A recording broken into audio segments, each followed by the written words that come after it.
武松凭什么有佛性？在梁山好汉的世界里，他大概是杀气最重的一位。打虎、杀嫂、斗杀西门庆、血溅鸳鸯楼，绝对是快意恩仇。然而，这样一位嗔怒滔天、手染鲜血的人，最终却在钱塘江畔的六合寺出家为僧，享受80。他的佛性又是从何而来呢？今天我们将聊聊3个问题。一，作为同为金圣叹评定的上人物，武松与鲁智深，水浒中仅有的2位获得佛门中局的角色，佛性表现一里一表有何区别？二，武松的佛性来源于一切众生皆有佛性，这是大乘佛学的核心思想，可却在佛学史上引发滔天争议，又是为何？三，杀生业障如此深重的武松，最终却能放下屠刀，立地成佛，这句耳熟能详的话，是否在为恶人开脱？大家好，欢迎来到人间见禅频道。红尘凡人，如履薄冰。让我们回答第1个问题：武松与鲁智深，梁山好汉中唯2的佛门中人，佛性的显现为何如此不同？先说鲁智深，他的佛性是浑然天成的。虽然他喝酒吃肉，杀戮甚多，最后却能在六合寺听潮而作画，获得无上的佛门圆满。可是别忘了，学我者生，似我者死。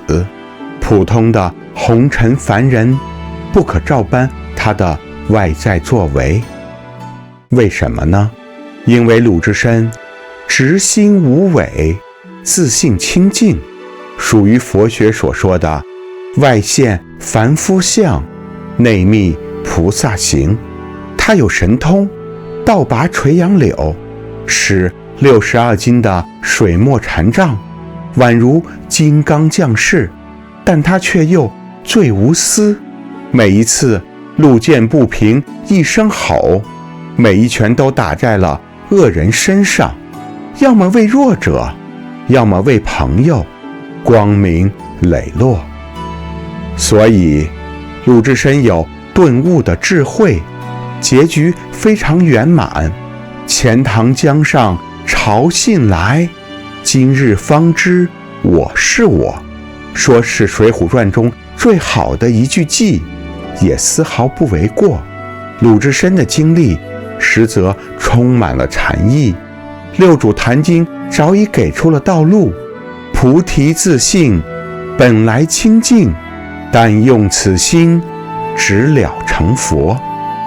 鲁智深本就不是凡人，而武松呢，是凡人，是千千万万的如同你我一般的凡人，是因缘际会却无可奈何的一生，在红尘中挣扎蹉跎，最终得以看破，得以触达佛性。武松的人生可以分为4个阶段：成人、成神、成魔、成佛，充满了深刻的隐喻。首先成人，武松的出场并非英雄，只是一个委身在柴进庄廊下，因害了疟疾而瑟瑟烤火的破落汉子，卑微如尘，像极了我们每个普通人简单甚至毫无光彩的人生开场。接着成神，很快武松在景阳冈打虎，一只吊睛白额大虫成就了武松的人生高光。可这份成就其实非常偶然，正如我们每个普通人有那么一些不大不小的能力，获得了一些不大不小的成就，其实不过是时时造化，因缘际会，然后成魔。命运的另一面忽然就这么降临了。兄长的惨死，衙门的黑暗，让武松一步步滑落。撒扫祭凶时，他尚且存有一丝理智；血溅鸳鸯楼时，手刃10余口，有罪有应得的仇家，但大多都是丫鬟、马夫等无辜之人。最终他衣襟沾血，在粉墙上写下杀人者打虎武松也。此时的武松完全被仇恨和绝望吞噬，心性如同被乌云彻底遮蔽。我们每个人不也是这样，在世间遭遇不公，理想幻灭成泡影，便会济世愤俗，以为只要凶狠亮出爪牙，便可在世上横行。其实不过是走入了一场歧途。最后成佛，那么转折点在哪里呢？十字坡是起点，这本也是一个如地狱般的血腥之地，但走投无路的武松却在这里得到了传奇装备，一双雪花冰铁戒刀。正如人肉包子铺主人菜园子张青所言，这双戒刀会在半夜里猎猎笑响，像是在等待他们命中注定的主人。而他们的前主人是殒命在孙爱娘案板上的一个无名头陀，身长7、8尺的一条大汉。除了这双戒刀，还留下了100单8颗人顶骨做成的念珠。话说，这位没有留下名字的头陀，究竟是由佛入魔之徒，还是以身饲虎成全武松？小说中并没有明说，但佛与魔本就在一念之间。六合寺是终点，江湖征战多年，最终讨伐方腊之时，武松痛失一臂。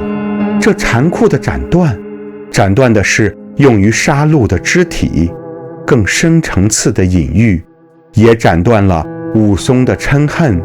从此之后，水浒中的武松就像是换了一个人，他累了，他倦了，辞去了一切赏赐，在六合寺中正式出家修行。他送别了圆满作画的鲁智深，又照顾疯瘫的林冲，直至半年后林冲逝世。从此之后，武松彻底孤身一人了，无亲无友，唯有青灯。寿至80的悠长时光，哪有鲁智深作画那么圆满？就如同我们普通人，心本就没有那么清净，唯有修行才能化解无明。钱塘江的潮信年复一年，几十年后，在六合寺的晨钟暮鼓里，那位独臂的老僧可能已无人记得他叫武松，只将他唤作清中祖师。这便是武松从人到神，再从魔到佛的一生，也隐喻了我们普通人的一生。唯有承受住了红尘磨砺，才能最终发现内心。那么我们自己的佛性在哪里？为何又说在佛学史上，佛性之说曾引发滔天争议？让我们接着聊。一切众生皆有佛性，让我们来回答第2个问题。也许你会问，一个满手鲜血的人配有佛性吗？行者武松的故事不过就是小说家言罢了。那么不妨问问，像我们这样的普通人，在世间经历种种，大错不犯，小错不断，又配有佛性吗？一切众生皆有佛性，引出的其实是佛学最深厚的慈悲，而佛性之说其实直到现在还都饱受争议。诚然，原始佛学并没有这样的理论，强调的是缘起于无我，世上的一切事物，包括我在内，都是因缘和合而生，都是色受想行识的五蕴暂时聚合。然而凡夫俗子们需要一个信心，那就是平凡人为何也能成佛，在大乘佛学的菩萨道下普度一切众生，佛性的思想就出现了。一切众生的内核中都有一个与佛陀同等的清净本性，只是被烦恼遮盖罢了。去除无明之后，便能显现本具的智慧与慈悲。当然了，就如刚才所说，直到现在，佛性之说也充满了争议。有观点认为与无我相矛盾，有观点认为是变相的灵魂。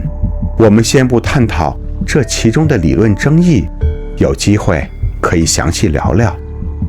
重要的是，哪怕杀戮甚重的武松，都可能在因缘的转折中触发心性的觉悟，那他当然有佛性，那你我也当然有佛性。放下屠刀，立地成佛。让我们来回答第三个问题，也就是争议最大，甚至是时至今日还有些戏谑的问题。既然可以放下屠刀，立地成佛，像武松这样的凶徒都可以得到善终，甚至得到一定的善果，那岂不是纵容恶人作恶？虽然这句话并非来源于正统的经典，但也没有偏离佛学的真意。要明白，这句话所表达的不是对过去恶行的赦免，而是强调当下的转变。武松在六合寺的几十年余生，与青灯相望，与朝信作伴，正是在大彻大悟之后，用漫长的修行去弥补过往，去净化内心。放下屠刀不是开始，是结束，是和过往告别。立地成佛不是结束，是开始，是远行的第一步。对于现代的我们，从象征意义上来说，也带来了一种极大的治愈。我们的过往也许有不足，但重要的不是带着惯性去继续生活，而是在任何时候我们都可以选择回头。华严经有云：罪从心起，将心颤，心若亡时，罪亦空。这不是开脱，而是慈悲。无缘大慈，同体大悲。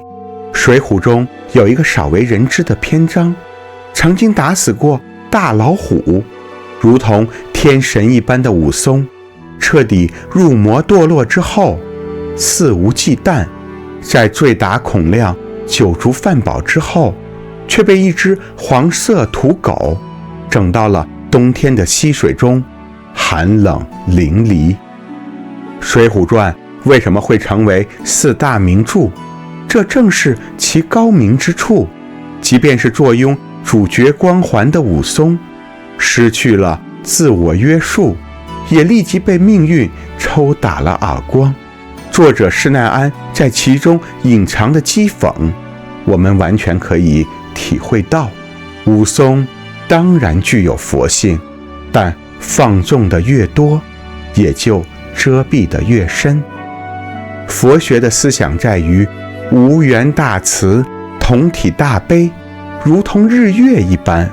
无论高尚还是卑劣，只是默默地普照万物，并没有什么不可转化的恶人。众生之恶是缘起，是无常，因此必然可以对治转化，这也就是众生皆有佛性的由来。谢谢大家，让我们下次再见。